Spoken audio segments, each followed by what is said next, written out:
Hey, what's up, Roxstars? It's Rox with a little bit of talk about what's at the top of the blog, so let's get to it. So I don't have many subjects to talk about today, but the ones that I do have to talk about are pretty extensive, so let's get to it. First up, the FlintWaterCrisis. For those of you guys who don't really know the story, this is the background that I have been able to gather. So back in April of 2014, the Flint water system was contaminated with lead. The city was being controlled by a state-appointed emergency manager. The city wanted to cut costs, like all cities want to right now. Nobody wants to pay higher taxes, but everybody wants all these services, but that's a whole nother issue. While they were waiting on repairs to the pipeline from Lake Huron, I think that's how you say it. That's where they originally were getting the water from. So now that they're using the Flint water system, there were chemicals that needed to be added to make the water safe for drinking, to clean the water for the tap. And of course, the chemicals weren't added. So there were old pipes, and the lead from the pipes was leaked into the water system, and that's how everybody that was in Flint, Michigan was exposed to this lead. So it is definitely lead poisoning. There is no level of lead that is safe to be in the body. Once it's in your body, you're considered poisoned by lead. And people complained about this way back in April of 2014. The government was aware of it, and they largely ignored it. It's a failure, definitely, to the residents of Flint, Michigan. They say that lead poisoning is the most damaging to children because they still have developing brains and developing nervous systems. And I think they said that Flint, Michigan, according to the census, has 8,657 kids there. So these children were definitely put in danger. It's very frustrating, and it actually just pisses you off when you think about the fact that the government was aware of it and that they didn't do anything. Of course, everyone is yelling out racism, and they want the governor, what's his name? Governor Snyder. They want Governor Snyder to, resign. But I'm willing to say that he needs to be charged to the fullest extent of the law. I mean, you are sitting here systematically poisoning a whole community, a whole city. There's no excuse for that when you know about it and you don't do anything about it. So I want him to go to jail. He says that he wants to right this wrong, and that's why he has no plans of stepping down. I don't even think it should be a choice. Now, he wanted President Obama to approve a disaster declaration, which President Obama wouldn't do because that has to be a natural disaster. Okay, hurricanes, earthquakes, that type of thing. So instead, President Obama declared a federal state of emergency, and that freed up $5 million for them to try to get whatever it is that they need to do to this fucking system so these people can have drinking water. But can you just imagine, even those who don't necessarily drink out of the tap, you bathe every day, you brush your teeth, you play in the water, you go swimming. I mean, there's all these things that involve you. There's just no way that you couldn't have been exposed to this lead. And it's just unbelievable that this man let this shit go on for almost 2 years before, it was now this crisis that it's at. People can't afford to bathe in bottled water. I mean, where do they do that at? Nobody does that. I mean, even rich people don't do that. These people had no choice but to bathe in this water, not necessarily knowing what exactly was wrong with it. And now look at where we are. It's hard for them to pinpoint the lead levels in everyone's bodies because lead doesn't stay. I guess after 30 days, they said your lead levels begin to decrease. So they can't really pinpoint who may have in the past really had a high level of lead in their system. They're saying right now only 43 people have, that they know of, have high levels of lead in their blood, and I guess they're taking whatever steps they need to do to help those people. But yeah, I just think that many heads should roll on this one. Not necessarily just the governor, but whoever it is all the way up that chain that was involved in this cover-up or involved in just blatant ignoring what the problem was. And if this would have gone on for years and years, can you imagine the people that would have died as a result of this? Yeah, it's terrible. So right now there's lots and lots of people that are donating bottled water, making a difference out there. But yeah, hopefully they get it together. We're going to keep our eye on this to find out, what eventually happens to Governor Snyder and anybody under him that was involved. But yeah, you guys out there in Flint, Michigan, we'll be praying for you guys, and we hope that there won't be any long-term, health issues from the exposure to this lead. Y'all, the Oscars hoopla now. Y'all that pissed these Negroes off a whole lot this week. Okay, it's so much about the Oscars that I can say. Let's just kind of start from the beginning. So the Oscar nominations came out last week. No black people were nominated for any award. Now, this is not anything new. This has happened plenty of times over the years. But the last couple of years, we have had, a minimal amount of black participation, nominations.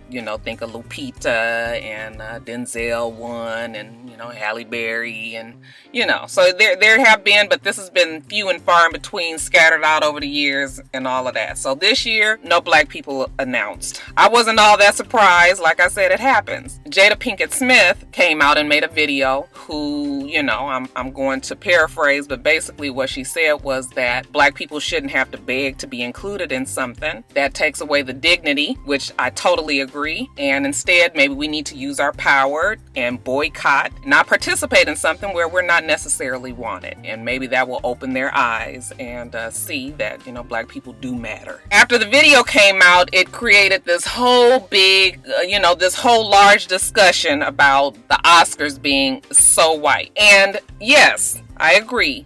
The Oscars is so white. But as soon as she came out and said that, I immediately thought about the fact that the Oscars is the result of what happens in Hollywood. And the people have spoken out about it. I feel the exact same way. Hollywood doesn't necessarily give roles of Oscar caliber to black actors. Black actors are making money. We making blockbusters. Definitely so. Usually those are your comedies. Usually those are your action flicks, and those type of movies never are nominated for Oscars. Yeah, Tyler Perry's out there, he's doing the damn thing, but Tyler Perry will never be nominated for an Oscar. Okay, I hate to break it to y'all, that's just the way it is. So you have to go back to the movie studios, just like Whoopi and George Clooney and other people have said. They don't give them to black actors. Okay, the ones that they would give them to them, they're getting old now. You got Denzel, this motherfucker can't even remember a speech at the damn honorary thing for the Golden Globes. Okay, you got your Morgan Freeman, you got your Halle Berry. They're all getting older, up in age, so they don't turn to them anymore.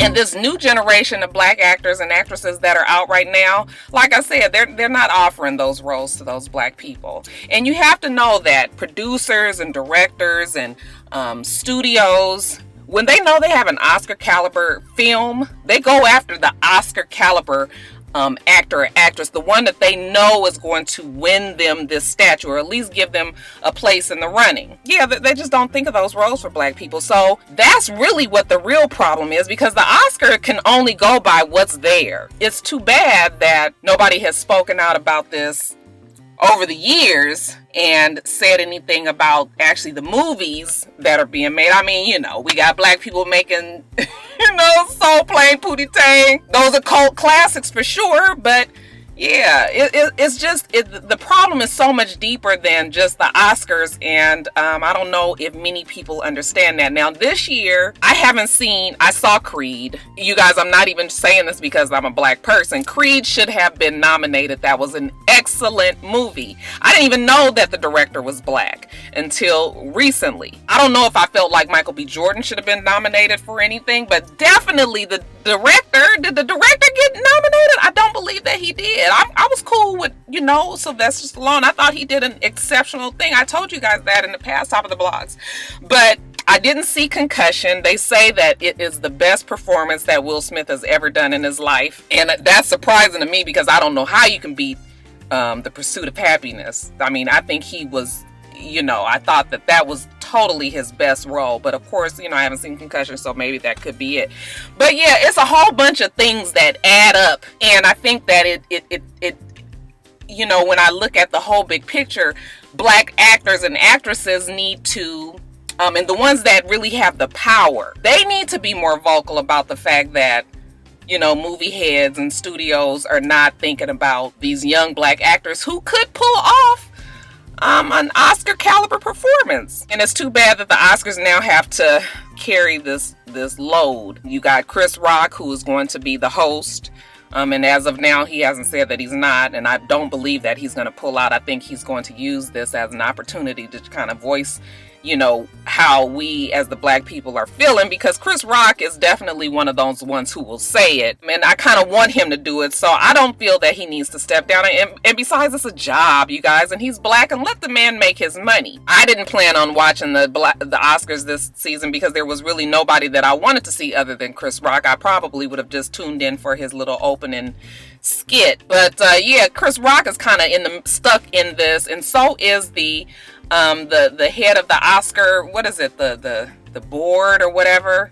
That woman happens to be black too. So, you know, you got these people who are kind of stuck in the middle and kind of being forced to do something, say something negative about, you know, an organization that they are, you know, in at the moment. So it's kind of fucked up with everything. You guys understand what I'm saying? Will was on Good Morning America this morning. He said he won't be at the Oscars, which I didn't imagine he would be. I mean, his wife did speak out and created all of this. It wouldn't look right for him to show up there. He said that Jada would have said this even if he was nominated. I don't know if I believe that.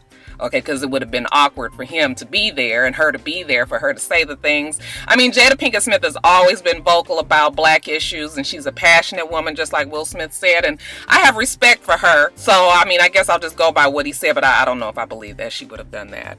Maybe would have said something after the fact. Anyway, as far as Janet Hubert, listen. I'm gonna need Aunt Viv to go sit her motherfucking old ass down somewhere. She's just mean. She's just surly. She's just cantankerous. She is just bitter. Yes, I do believe that she was fucked out of her position, out of her job on Fresh Prince of Bel-Air. It's been plenty of years though. I don't know if she was blackballed by Will Smith or if she did it to herself. She was so negative all the time.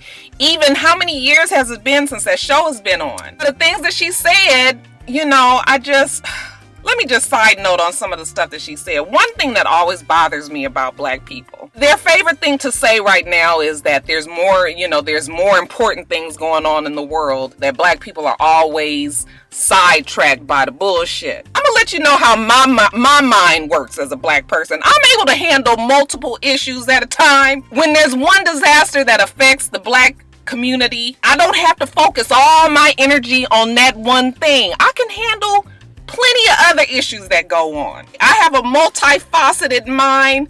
I'm able to compartmentalize. I'm able to understand many things at one time. So don't insult my intelligence by saying black people are always distracted. Just because one thing is happening over here doesn't mean that I can't know about what's happening over there as well. And I think it is black people like to make it seem like we can't handle but one thing at a fucking time, and want us to believe that we should only be able to handle one thing at a time. No, I can understand the presidential race. I can understand what's going on in Flint, Michigan. I can understand what's happening with the Oscars. Okay, I can still be a mother, take care of my family. I can still go to work. Okay, I can still read a book and understand what's going on here. I can cut that off when I need to and get back to, you know, doing videos for my channel. I can do a whole bunch of things at one time. So black people, stop saying that, because we should be able to be concerned about whatever it is that affects us, anything. So that's the only thing that bothers me about what black people say. They just think that we so damn stupid that we can't, you know, we can't think about nothing but one thing.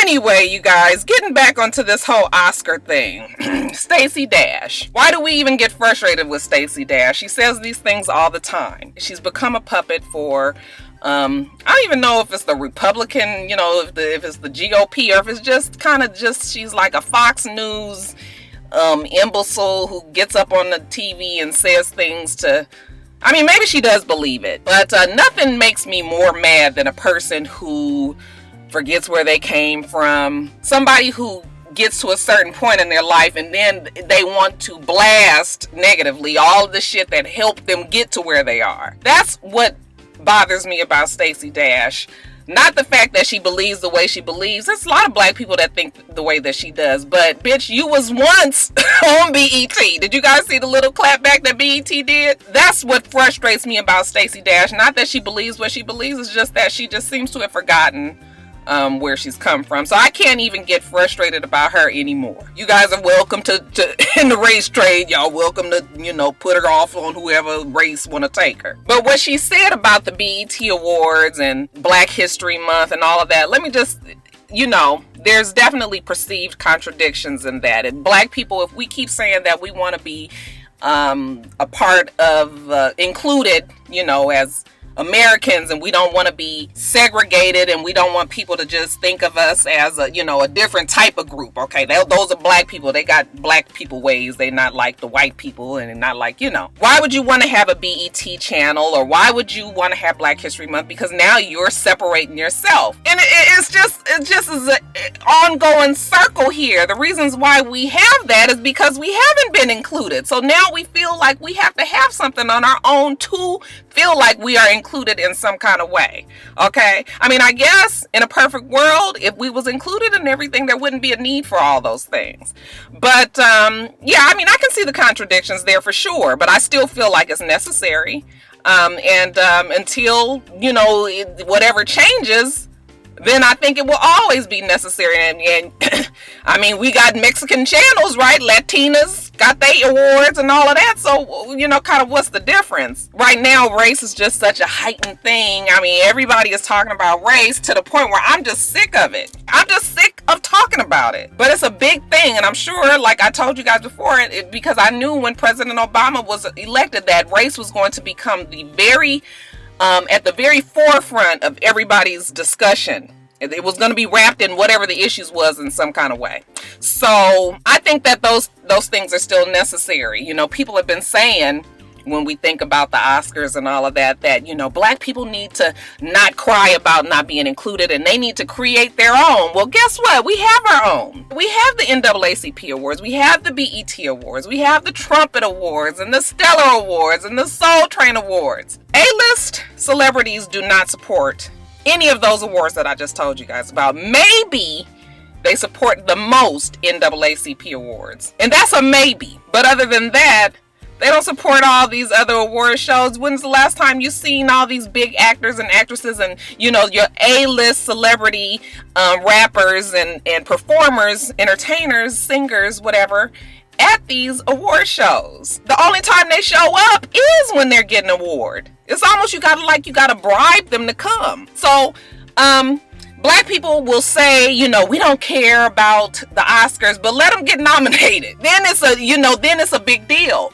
Because deep down inside, we do want to be included in the Oscars. We want to win. We want to be recognized for the hard things, you know, for our talents, for the things that we've done. And these other award systems are only going to be as big a deal as the Oscars or the Emmys or the Grammys when A-list black celebrities support it. And so even on that one, black people, we got to, you know, we sometimes we need to get a little bit better with our support. Me included, you guys, me included. I'm adding us all in it. You know, sometimes we just be like, oh, BET. Okay, but BET cannot survive without the support of the black people. So I guess I've talked about this way too long, y'all. I guess I could have really did a Top of the Blogs extra on that. Let me get off of this. But yeah, you guys, leave your comments about all of that I just said about the Oscars. What you think about all of that below.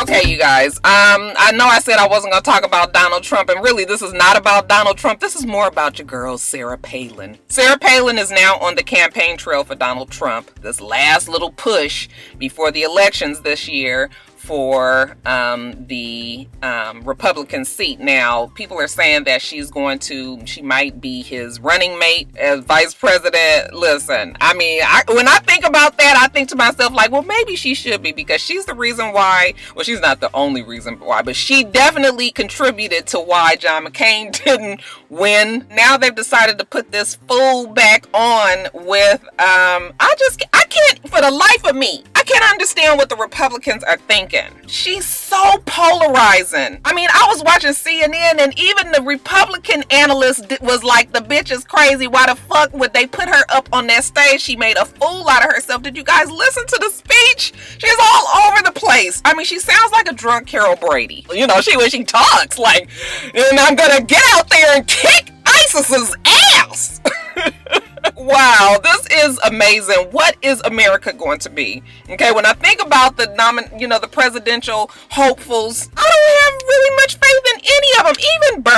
Even Bernie, I feel the burn, you guys, but even him, I don't know if I would want him to be my president. Okay, so right now it's just kind of the lesser of evils. And yeah, it is really concerning. You know, now the same night that she came out as Donald Trump's, this big campaigner for him, her son was arrested for domestic violence. And I was wondering how they were going to spin this. And the very next day, she comes out and says that her son is suffering from PTSD. That's the reason why he did what he did to his wife, and they're afraid he's gonna kill himself. I have had a friend who has suffered from PTSD, and I guess it can make you volatile and all of these things. But I just sat there and listened to her try to wrap that around, blaming it on President Obama. Okay, I just was just like, oh my God, these people are crazy. They will figure out any kind of way. Nigga, it could be a fucking car accident right down the street and they gonna figure out a way to blame that shit on President Obama too. I'm not saying that the kid might have a PTSD or not, okay? But I just felt like, okay, you guys just really trying it now. All my Donald Trump supporters out there, because I know I have a few of them that watch me. You guys explain to me, what is the logic in having Sarah Palin? Does she have a really large following still as far as the Republicans are? I mean, I know she's Tea Party, but is that what they call them? Tea Party? Child, I can't even think. Told y'all I ain't I ain't a political person, but I think it's tea. I was gonna say tea bag. I was like, that's tea bags when in the nuts. I mean, does she have that kind of pull still? Like, I don't know, but it's interesting. Okay, it's definitely a whole bunch of sound bites that the TV channels will be able to pull and make fun of. I mean, she's definitely going to be a lot to talk about. I just don't know how this is going to help win Donald Trump, but maybe y'all let me know what you think.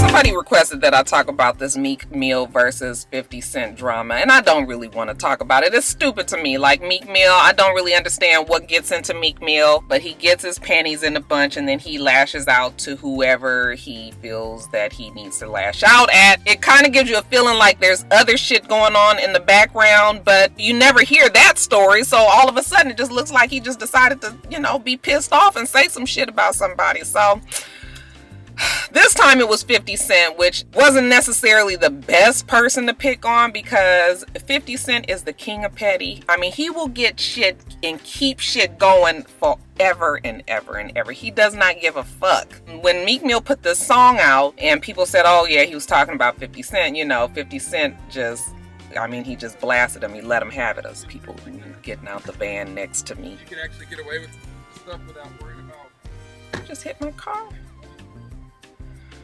Anyway, 50 Cent just has been on a rampage of, talking about him and putting up memes and calling him shithead and, just going on and on and on. I mean, it's been almost a week and he's still going on. Meek Mill, he tried to wrap it around being socially conscious and saying, let's not talk about this fight. Let's talk about Flint, Michigan and the fact that they need water. And 50 Cent was like, nigga, I'm going to give them some water and I'm going to talk about your ass. I don't know. Meek Mill,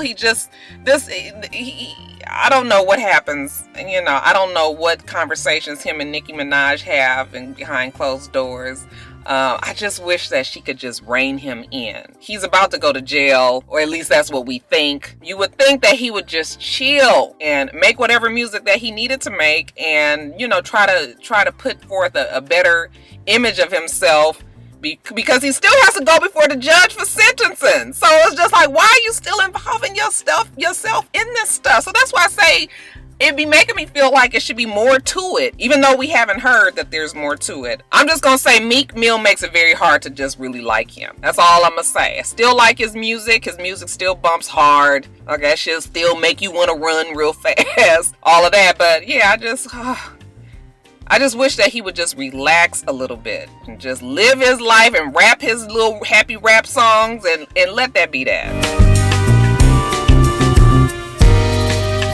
Alright, you guys, and then in Quickies, first up, they're saying that K. Michelle, you guys know that K. Michelle is back on Love and Hip Hop ATL this next season. She's living back out here in Atlanta, and yeah, Mona has brought her back for the shenanigans. You guys, they say that she and Miss Rashida have gotten into a fight. And you know, K. Michelle looked like she was full of that Jack Daniels the other day, and that bitch was on Snapchat talking real reckless about Rashida, calling her little bow wow. That shit was funny. But anyway, we don't know. Of course, we're gonna wait for the show to come out. ATL has a lot to you know, they've got big shoes to fill because New York and LA had a lot of dramas. So I'm imagining it's gonna be quite a bit of fool of fucking niggardry going on in this next season of Love and Hip Hop ATL. Can't wait for it to come on out. Also, you guys, make sure that you listen to the podcast Monique and Sydney's Open Relationship. It's up. I just subscribed to it the other day. I haven't listened to any of the podcasts. However, I did happen to read an article where Monique explained about their open relationship. It seems like the story has changed over the years, because originally I feel like she said that, you know, she told her husband that she, you know, he could be in an open relationship because, you know, if he saw somebody that he was attracted to, he should be able to tell her and she should be secure enough to let him do it, but knowing that he still loved her. So that seemed like that was the story originally. Now the story is when they got together, she was in love with somebody else. Or I think she said somebody else was still in love with her and she wanted to still see that person even though she was marrying Sydney. So she told him, because she's still going to be seeing this other man, that Sydney can go out and do what he wanted to do as long as he was truthful with her. And she said that it concerned her that people thought that it was Sydney who made the decision to be in an open relationship and that he was taking advantage of her because she was the one that made all the money and that she was heavyset and nobody else was going to want her anyway. But the real deal was she was the one who still wanted to frolic and be with this other man. And she says that, you know, the world today is just not ready to accept the fact that a heavyset woman, you know, is sexually desirable by another man. And that, you know, you think of Will Smith and Jada, and you think of Brad and Angelina, who I didn't even know supposedly was supposed to be swingers as well. I mean, we all heard stories about Will and Jada, but she said, you know, you hear stories about all them and you don't think anything because they're beautiful people. But when you think of heavyset, I was like, I don't know if that's what we thought. Is that what we thought, y'all? I think we just thought that, you know, as regular traditional thinking people, that if you're gonna be married, then you don't necessarily be in an open relationship. You just don't need to get married. All I'm saying is, you couldn't think that the average person that's listening to your story about your marriage is gonna be like, oh, okay, well, y'all gonna do that open relationship? Yeah, that ain't how it's gonna work. So yeah. Her podcast seems to be interesting. They have 2 up now. I'm gonna listen to them actually when I get up to my desk, just kind of let them play while I'm working. But yeah, y'all listen to the podcast, Monique and Sydney's Open Relationship. And then lastly, you guys, major kudos to Jamie Foxx. There was a gentleman by the name of Brett Kyle who lost control of his vehicle. It flipped over many times. Jamie Foxx heard the crash. I think they said it was on his street. I'm not sure though, but Jamie Foxx came out and the man was trapped. Jamie Foxx was just like, you know what, I want to help you, get you out of here. You help me help you. We got angels with us right now, you know. And Jamie Foxx cut the seatbelt because he was trapped in his cord or whatever, the seatbelt cord. And, you know, was able to pull him out. And then, you know, in very dramatic fashion, soon after he pulled him out, the whole truck, you know, blew up in flames. So yeah, we gonna give the, you know, the right on fist to Jamie Foxx. Okay, making a difference for people, saving lives. I love it. Alright, you guys, so that's it. We do this every single week. Make sure that you rate, comment, and subscribe, and make sure you come back.